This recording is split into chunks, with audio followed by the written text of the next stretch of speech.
The lemonade stand was nothing special. A cardboard table bleached by the sun, two plastic pitchers, a hand-drawn sign that read, "Lemonade $1 for Lucas." The letters were wobbly, written in crayon by small, determined hands. Marcus Steele Reeves saw it from half a block away as he turned onto Maple Street, his Harley-Davidson purring beneath him like a caged animal finally allowed to breathe. He'd been riding for 3 hours, no destination, just the familiar hum of the engine and the weight of the road. It was what he did now.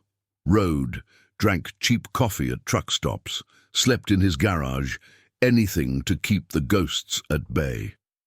The girl sitting behind the table was tiny, maybe 8 years old, with dark braids and a sundress that had seen better days. Her legs swung from the chair. They didn't touch the ground. She was reading a comic book, barely noticing the afternoon traffic, her chin propped on her fists. Steele downshifted and rolled to a stop.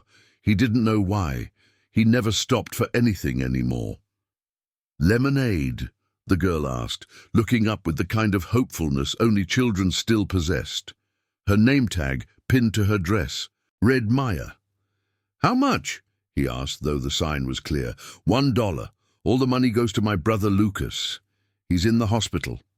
She stood up, already reaching for a cup, her movements quick and practiced. "He has leukemia. That's cancer of the blood. He's scared and he wants a toy, a robot toy. But my mom and dad are sad about money, so I'm making it myself." The world tilted. Steele hadn't heard that word, leukemia, in 23 years. Not since his sister Rachel was 8 years old, sitting in a hospital bed with a bald head and a smile that shouldn't have existed on a face so small. She'd asked him for a toy too, a stuffed elephant. He'd promised her he'd buy it. He'd promised he'd always be there. He'd promised a lot of things. He'd broken every single one. "I'll take a lemonade," Steele said quietly. Maya poured with the concentration of someone performing surgery. The ice clinked. The liquid was too sweet, probably loaded with sugar to make the pennies stretch further. He drank it all anyway, standing there in the shadow of his bike, tasting his sister's voice in the voice of this stranger's daughter. "Is your brother going to be okay?" he asked. Maya's smile wavered. "The doctors say he's fighting hard. That's what my mum tells him every day. You're fighting hard, Lucas. And I believe it. I know he's going to be okay." The certainty in her voice was a knife. "How much have you made so far?" $47, Maya said, pointing to a mason jar filled mostly with coins and a few crumpled bills. "The robot costs $99. I need $52 more." Steele pulled out his wallet. He had $316 in cash, money from a job he'd picked up last month. Work he hadn't wanted but needed to do. He extracted 4 50s and laid them on the table. "For Lucas," he said. Maya's eyes widened. That's so much money." "Your brother's fighting hard," Steele said, echoing her words. "He deserves to have his toy." He rode away before she could thank him, before her gratitude could crack the seals he'd spent 3 years building around his heart. But as he accelerated down Maple Street, his phone buzzed in his jacket pocket. He ignored it. It buzzed again and again. By the time he pulled into his garage on the outskirts of town, a sprawling space behind his mechanic's shop, metal walls and oil stains and the smell of rust, his phone had 17 missed calls and 43 text messages, all from the same number, all from Tommy Wrench Delgado, president of the Ironbound Riders MC. Steele stared at the messages, his jaw clenching. He hadn't ridden with the crew since the accident, since the night that had taken everything. The last message was different. "Steele, Maya's father is James Chen. He worked with us 5 years ago. Remember? The guy from the warehouse detail? His kid is sick. Seriously sick. I'm going to help his family. If you're still breathing, you're coming too. We ride at 6 in the morning. Don't make me come find you."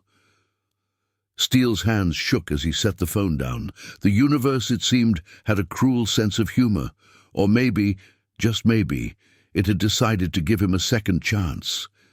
He'd spent 3 years running from his past, from his broken promises, from the ghost of his sister who died asking for a toy he never bought her. And now the universe had sent him a little girl with dark braids and a handwritten sign, selling lemonade to save her brother. The message was clear. Finish what you started. Keep your promise this time. Steele walked to his workbench and picked up his leather jacket. He hadn't worn it in 3 years. It felt heavier than he remembered, carrying the weight of every road not traveled, every brother not stood with, every promise not kept. He laid it out on the bench and began to clean it methodically, like a man preparing for war. The phone rang at exactly 5:47 a.m.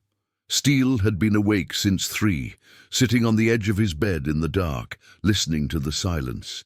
He'd put on his cut, the leather vest with the iron-bound rider's colors, for the first time in 36 months. It felt like armor and like confession at the same time.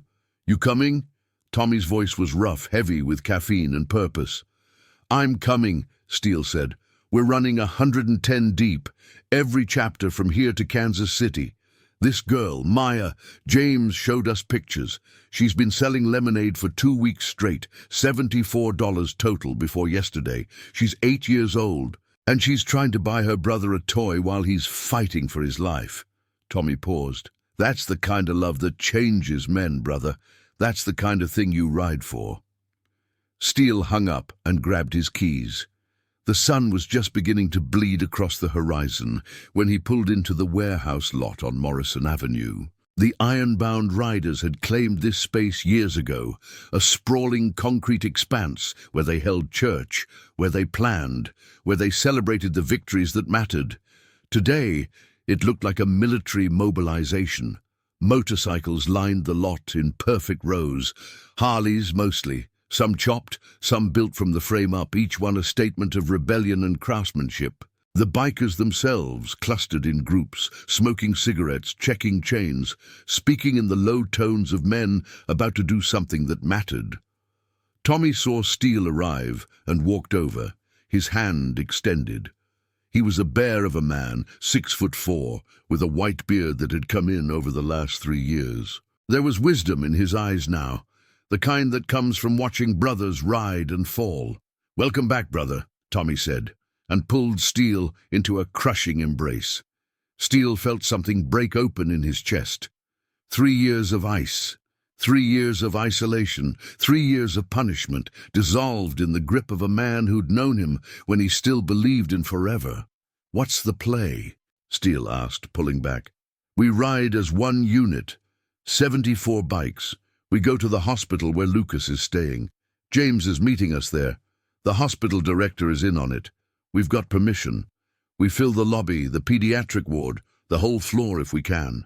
Every biker brings a toy, a gift, something that says, 'We see you, we see your daughter's love, we see your son's fight, and we're here.'" Tommy pulled out a photograph on his phone. It was Maya smiling at the lemonade stand, her braids catching the afternoon light. She was holding the robot toy, the $99 one, clutched to her chest like it was made of gold. She cried for 20 minutes when her father told her, not sad tears, the other kind, the kind that heal you. Steele felt his throat tighten. And Lucas, he's hanging on. Chemo's been rough, but he's a fighter, like his sister. Tommy clapped Steele on the shoulder. "Come on, we've got something to show you." He led Steele to the center of the lot, where a massive banner had been hung between 2 pillars. It read in bold letters, "Lucas Chen, you are not alone. Ironbound rides for you." Around the banner, bikers were loading the bikes with supplies, blankets, stuffed animals, books, toy cars, action figures, video games. The generosity was staggering, hundreds of dollars worth of gifts, all freely given, all driven by the same force that had made Maya stand in the sun and sell lemonade. Love, unfiltered, radical, transformative love. Steele saw faces he recognized. Faces of men he'd ridden with for 15 years before he'd disappeared into himself. faces of men who'd lost brothers, lost sisters, lost children, and who understood on a cellular level what James Chen was going through. "Brother!" a voice called out. Steele turned to see Jax, his old road captain, walking toward him with a grin that split his scarred face. "Steele, damn man, good to see you." They embraced, and then Jax stepped back, studying him. "You look like you've been to hell." "Lived there," Steele said simply, "taking a trip back." "That's what we do," Jax replied. "We go to hell and we come back with our brothers. That's the code." By 6:15 a.m., all 74 bikers had assembled. They stood in formation, a phalanx of chrome and leather, engines idling. A low rumble that sounded like an invocation. Tommy stood on the hood of a truck and raised his fist. "This is what we ride for," he shouted, his voice carrying across the lot. "Not territory, not money, not ego. We ride for the little girl who sells lemonade. We ride for the little boy fighting leukemia. We ride for the kind of love that reminds us why we're still alive." The roar that came back was primal. "Engines up!" Tommy commanded. 74 motorcycles came to life, and the sound was like thunder, like the voice of something ancient and righteous. Steele felt it vibrate through his bones, felt it wake something in him that had been sleeping. He pulled on his helmet, adjusted his cut, and twisted his throttle. The bike surged forward with the others, and they rolled out into the Denver morning like an army of angels. And now, I invite you to leave in the comments where you're watching from and the exact hour you heard this story. We wish to know how far these northern confessions travel, and at what moments they reach you. The highway was a river of chrome and purpose. 74 bikes, each separated by exactly 2 bike lengths, moving in perfect synchronization down Interstate 25. The morning sun threw their shadows across the asphalt like an armada of hope. Steele rode in the 5th position, just behind Tommy and Jax. The vibration of the engine traveled up through his arms, his spine, settling into the hollow spaces in his chest where the guilt had nested for so long. The wind cut across his face, and for the first time in 3 years, he felt alive. His sister Rachel had loved motorcycle engines. She'd sit in his lap when he was 17 before the diagnosis, before everything changed, and she'd plug her ears when he'd start his first bike, a beat-up Yamaha he'd saved 6 months to buy. "Too loud!" she'd shriek, laughing. "It's like a dragon!" And he'd rev it just to hear her squeal with delight. He'd promised her a ride when she turned 16. He'd promised her so many things. The convoy took the hospital exit and moved through the city streets with ceremonial slowness. Traffic stopped. Pedestrians stared. A mother pulled her child back onto the sidewalk, eyes wide, not with fear but with wonder, because there was something undeniably holy about 74 bikers riding in unison, every bike perfectly aligned, the sound like an apocalypse of mercy. The hospital came into view, a towering structure of glass and steel, trying to look modern and failing to look anything but sterile. The loading zone was roped off. Police stood nearby, but they didn't intervene. Tommy had made calls, had smoothed the way. This was sanctioned compassion. The first bike rolled into the loading zone and cut its engine, then the second, then the third. One by one, in perfect sequence, 74 motorcycles came to a stop until the entire loading area was filled with the massive machines. Their riders climbing off with the deliberate grace of warriors dismounting from their steeds. Steele pulled off his helmet and looked up at the hospital. Somewhere inside, a little girl named Maya was about to have her faith in the universe confirmed. Somewhere inside, a 5-year-old named Lucas was about to learn that love, when it's real, when it's true, shows up in numbers. Tommy approached him, 2 stuffed animals tucked under his arm. "Ready?" he asked. Steele nodded. They walked into the hospital together, and the doors seemed to open before them. "What would you do if 74 bikers showed up at your hospital at dawn?" Drop a comment below and let me know. Subscribe for more stories of honor, loyalty, and the families we choose. The hospital lobby transformed the moment the first bikers entered. Tile floors echoed with the sound of boots, the clink of leather, the soft jingle of motorcycle chains worn as adornment and reminder. A security guard started forward, then stopped. Tommy had already shown credentials, had already paved the way. The receptionist looked up from her desk, her eyes widening. For a moment, there was silence. Then she smiled, a real smile, the kind that comes from witnessing something unexpected and beautiful. "Fourth floor," she said softly. "Pediatric ward.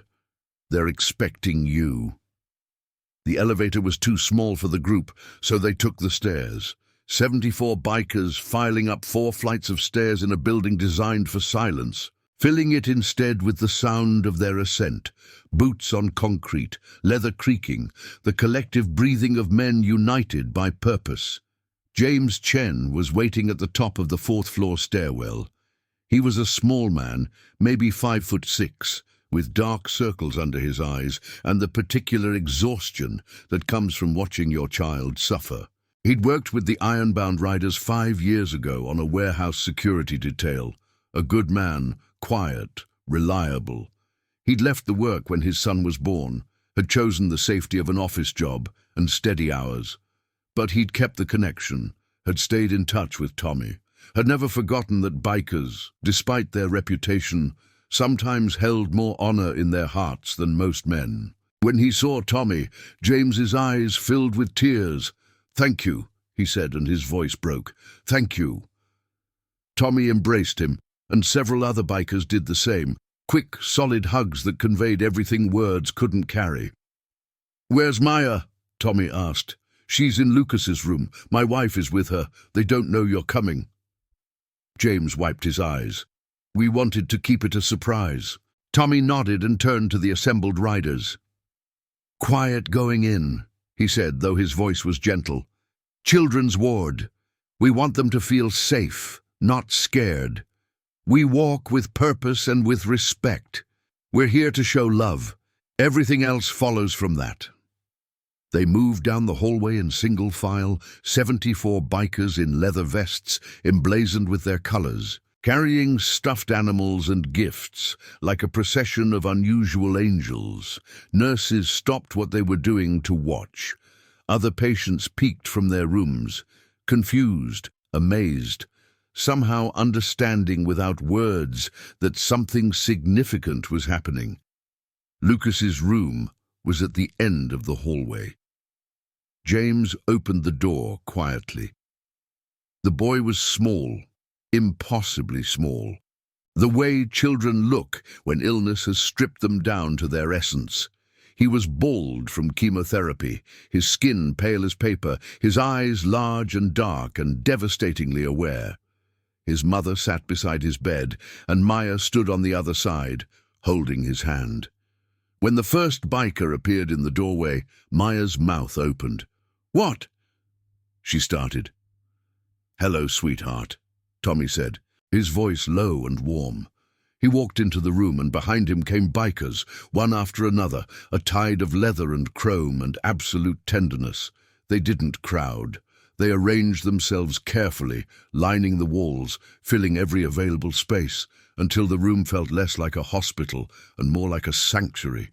Steele stood near the door, watching the moment Maya understood, watching the recognition bloom across her face as she processed what was happening, that her lemonade stand had been seen, that her sacrifice had been witnessed, that the universe had decided to answer her faith with overwhelming abundance.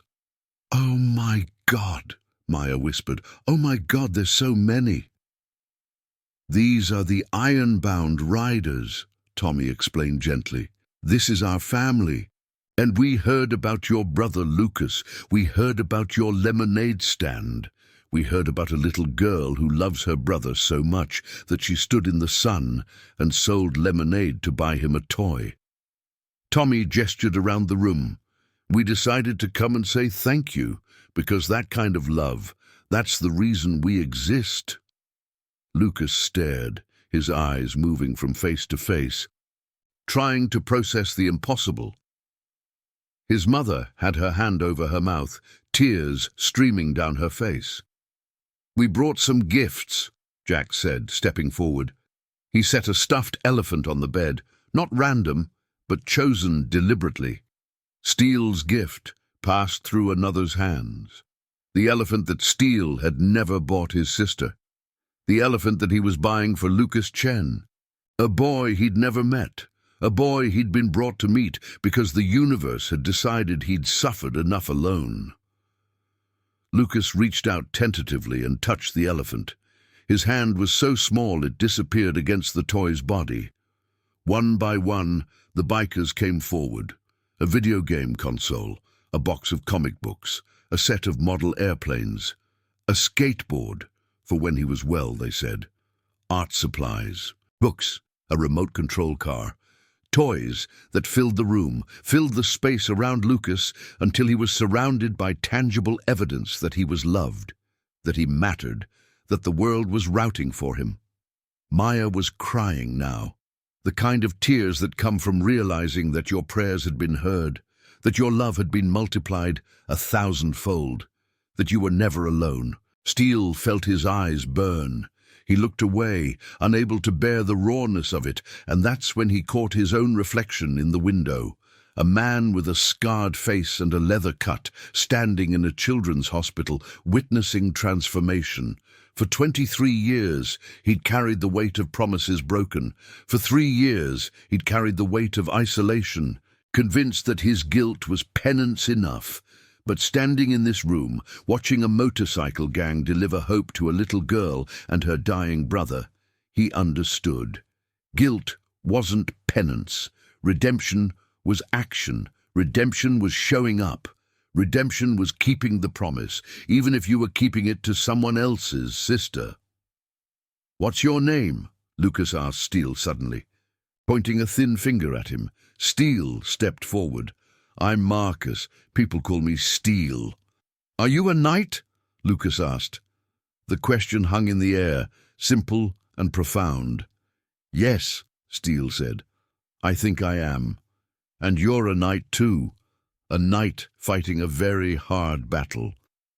Lucas nodded, accepting this truth as if he'd always known it. He held up the elephant. "Will you come back?" Steele knelt beside the bed, so his eyes were level with the boy's. "Every day until you're home, I promise." The word, promise, felt different in his mouth now. Not like a curse, like a blessing. They stayed for 2 hours. The bikers didn't leave in a mass exodus. Instead, they rotated through the room, spending time with Lucas, talking with Maya, sitting with James and his wife. Some of them told stories. War stories, road stories, stories about impossible battles won through sheer will and brotherhood. Some of them were quiet, just sitting with Lucas, letting their presence be the message. Steele spent much of the time on a chair beside the boy's bed. Lucas wanted to know about motorcycles, about the iron-bound riders, about what it meant to be part of a club that rode together. Steele answered each question with the seriousness it deserved, never talking down to the boy, treating him as he deserved to be treated, as a warrior. By the time the bikers began to depart, Lucas was asleep, the elephant tucked against his chest, a faint smile on his face. It was the smile of a child who'd been reminded that the world was good. In the hallway, Tommy pulled Steele aside. "We're establishing a rotation," he said. "Bikers are going to visit Lucas every single day. We're going to stay with this family until Lucas is well. If it takes months, we've got months. If it takes longer." He didn't finish the thought, but he didn't need to. "I'm in," Steele said. "Every day." Tommy nodded. "I know, that's why I called you." Steele drove home as the sun set, painting Denver in shades of amber and crimson. The ride back was slow, meditative. His phone buzzed. Messages from bikers in the group chat, all confirming their availability, their commitment to the vigil. Names Steele hadn't heard in 3 years. Bikers he'd tried to forget. All coming together for a 5-year-old boy with leukemia and a sister who'd taught them all what love looked like. That night, for the first time in 3 years, Steele slept without nightmares. He woke at dawn, put on his cut without hesitation, and rode back to the hospital. Lucas was awake when he arrived, watching cartoons on a small television mounted on the wall. The boy's face lit up when Steele walked in. "You came back," Lucas said, as if Steele's promise had surprised him, as if he wasn't entirely sure the world kept its word. "I told you I would," Steele said, and he sat in the chair beside the bed, and he began to tell Lucas about the day he'd first ridden a motorcycle, and how scared and alive he'd felt, and how he'd never forgotten that feeling. Days became weeks, weeks became a month. The ironbound riders maintained their vigil, always someone at the hospital, always a rotation of leather and loyalty. They brought gifts, they told stories. They sat with Lucas through his good days and his hard days. They became fixtures in the pediatric ward, so much so that other families began to ask for them, began to invite the bikers into their rooms, began to understand that beneath the reputation and the leather was a species of love that rarely existed anymore in America. Unconditional, shown up and present, unafraid of suffering. And through it all, Maya sold lemonade in front of the hospital. Different stand, same mission, raising money for her brother's recovery. And every biker who passed stopped to buy a cup, stopped to tell her she was a hero, stopped to confirm what she'd always known, that her love mattered, that her effort mattered, that she was part of something larger than herself. 53 days after the first convoy arrived, Lucas's oncologist delivered good news. The latest blood tests showed a significant reduction in the cancer cells. The leukemia was responding to treatment. The trajectory had shifted. For the first time, they used the word remission without hedging it with caveats. The hospital room transformed into a celebration. Lucas's mother sobbed. His father held her. And Maya, brave, determined Maya, looked at Steele with eyes that said, "I knew, I always knew." Steele called Tommy immediately. "He's going to make it," he said, and his own voice was thick with tears. By evening, every available member of the Ironbound Riders who could make it converged on the hospital. This time, they brought something different. They brought themselves, and they filled the hallway outside Lucas's room with a song, an old road anthem that the club had sung for decades, a melody about brotherhood and survival and the roads that lead us home. Lucas heard it from his bed, heard 74 bikers singing for him, singing about him, and he understood, in the way that children understand important things, that he was going to be okay, that he had been held in the arms of men who refused to let him fall. If this story moved you, hit that like button. Share it with someone who needs to remember that goodness still exists, and subscribe so you never miss a story about the families we choose. 6 months later, Lucas was discharged from the hospital. The day was bright and clear, the kind of Colorado day that makes you believe in second chances and new beginnings.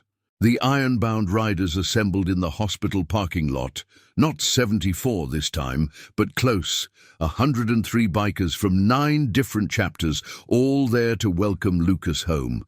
The boy walked out holding his parents' hands, still pale, still recovering but standing, walking alive.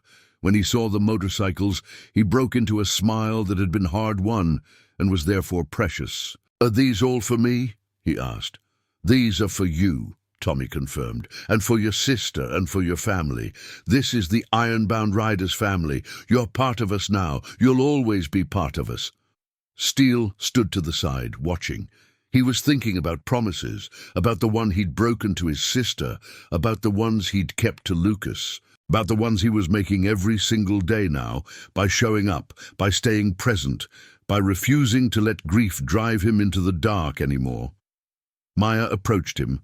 She was holding the robot toy, worn now from months of play, but still cherished. "Thank you," she said simply. Steele knelt down so they were eye to eye. "You did this," he said. "Your lemonade stand. Your love. That's what saved your brother. I just helped. No, Maya said, with the wisdom of an 8-year-old who'd seen too much and understood too much. We did it together. That's what family does. Steele felt something release in his chest, a knot he'd been carrying so long he'd forgotten it was there. This girl he'd never met 6 months ago, had given him back the ability to believe in promises. She'd shown him that redemption wasn't about erasing the past. It was about building a different future. He pulled her into an embrace, and over her shoulder he saw Tommy watching him with eyes that held forgiveness and pride. That evening, the bikers dispersed, heading back to their chapters, their homes, their lives. But the vigil didn't end. It just transformed. Now, instead of daily hospital visits, there were weekly dinners at the Chen family home. Instead of sitting by a hospital bed, the iron-bound riders sat around a dining room table, sharing food and stories, mentoring Lucas, making sure that the boy knew he belonged to something larger than himself. Steele became a regular fixture at those dinners. He brought meals, he taught Lucas how to build things with his hands, he told him stories about motorcycles and the road, about brotherhood and redemption, about how life breaks you and puts you back together in different shapes. But if you let it, if you stay open to love, those new shapes can be beautiful. One evening, about a year after the hospital discharge, Lucas asked Steele the question he'd been waiting for. Will you teach me to ride a motorcycle? Steele looked at the boy, still small but growing stronger every day, his hair growing back, his eyes bright with the kind of curiosity that meant he was healing not just physically but spiritually. When you're old enough, Steele said, I'll teach you everything I know. Promise? Lucas asked. Steele thought about his sister Rachel, about all the promises he'd broken, about the 3 years he'd spent in darkness. He thought about the lemonade stand and the 74 bikers and the way love, when it's real, finds a way to manifest in the world. I promise, Steele said, and he meant it with every cell in his body. I promise. 2 years after Lucas's discharge, the iron-bound riders established a charity in his name, the Lucas Chen Foundation for Pediatric Oncology. The money they raised went directly to families struggling with cancer treatment costs, to funding research, to helping children like Lucas and sisters like Maya understand that their struggles didn't go unwitnessed. Steele became the foundation's director. He left his mechanic shop and devoted himself to this work, writing grant applications, organizing fundraising events, reaching out to bikers across the country to contribute. His life, which had been hollow and dark for so long, had suddenly become full of purpose. But the most important part of his work wasn't the money or the organizational structure. It was the stories. Every week, Steele visited pediatric wards across Colorado, bringing bikers with him, sitting with sick children, reminding them that the universe was on their side, that people cared, that their fight mattered. Maya, now 10 years old, had become the Foundation's unofficial ambassador. She gave speeches at fundraising events, talked about what it meant to love someone so much that you sell lemonade in the summer heat, talked about the moment 74 motorcycles showed up at her hospital and changed everything.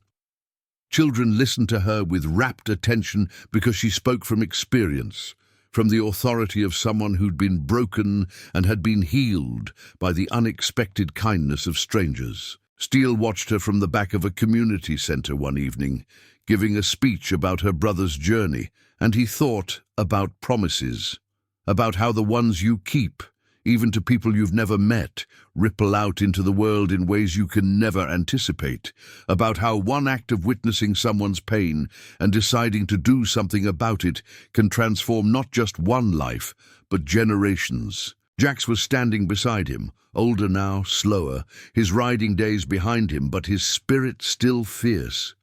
You did good, brother, Jax said quietly. You came back from the dead. I had help, Steele said, watching Maya conclude her speech to thunderous applause. I had a little girl with a lemonade stand and a 5-year-old who believed in the goodness of strangers. That's what it takes, Jack said. Sometimes we just need to be reminded that the world is good, that love is still possible, that we're not as broken as we think we are. Steele nodded. He was thinking about the night Tommy called him, about riding his motorcycle with no destination, and seeing Maya's lemonade stand, about every moment that had led him from the darkness to this, standing in a community center, watching a girl change the world one speech at a time, his heart full of a kind of peace he'd thought was permanently lost. 5 years after the first convoy, Lucas was a healthy 13-year-old. He was tall now, taller than his mother, with the kind of energy that comes from having stared death in the face and refused to blink. He wanted to become a doctor, specifically an oncologist. He wanted to fight the disease that had tried to take him, and he wanted to win. The Ironbound Riders had grown the Lucas Chen Foundation into a national organization. They'd opened clinics in 6 states. They'd funded research that had contributed to breakthrough treatments. They'd established a mentorship program that paired children fighting cancer with bikers who understood struggle, who knew how to ride through the darkness, who believed in the power of showing up. And on the day that Lucas received his initial acceptance into medical school, not his final admission, which would come later, but the early acceptance that meant he was on his way, the entire Ironbound Riders organization, representatives from all their chapters across the country, gathered in Denver. They gathered not at a hospital this time, but at a monument they'd built on a hillside overlooking the city. It was a sculpture. A motorcycle with an angel riding it, an angel with a child in her arms. At the base, a plaque read, "To every child fighting and every person who showed up to fight beside them. This is what family means. This is what love looks like when it refuses to let go." Steele stood at the base of the monument, his arm around Lucas, watching the sunset paint the Colorado landscape in shades of amber and gold. Tommy was beside him, Tommy who was older now, grayer, but whose eyes still held that fierce light of a man who'd spent his life believing in the power of brotherhood. "You think your sister is watching?" Tommy asked quietly. Steele considered the question. He'd spent so many years angry at God, angry at the universe, angry at his sister for dying.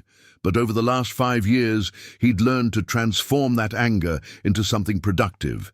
He'd learned that sometimes the best way to honor the dead is to save the living. "I think she is," Steele said.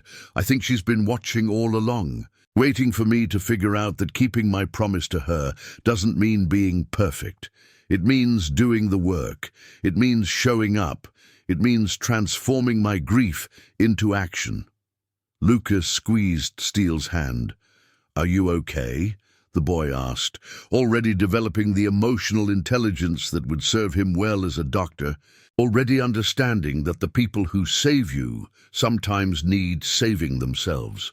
"I'm more than okay," Steele said. "I'm alive." As the sun touched the horizon and painted the sky in colors that seemed impossible, the bikers began to sing. The same song they'd sung in the hospital hallway years ago when a 5-year-old was learning to believe in the goodness of strangers.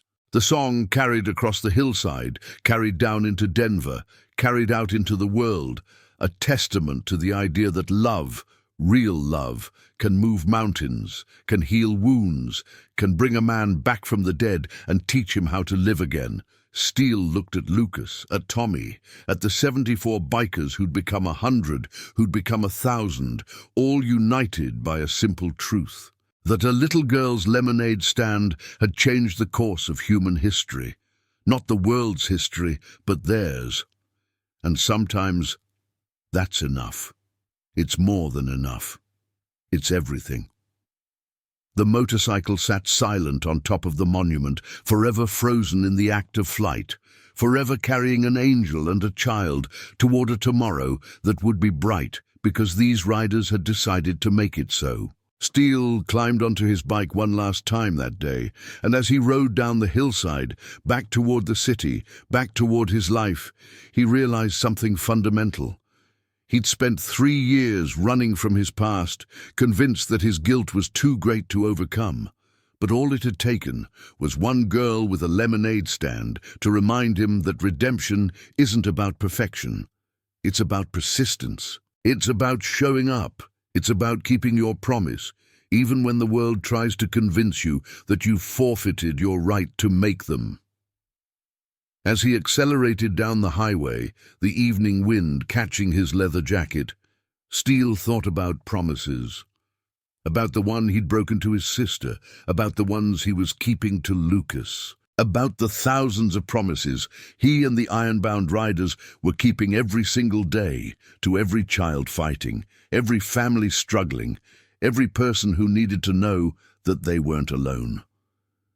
The motorcycle surged forward, and Steele felt alive in a way he'd forgotten was possible, alive and grateful, alive and whole, and somewhere he could swear he heard his sister's voice in the sound of the engine. "Thank you for keeping the promise. Thank you for coming back.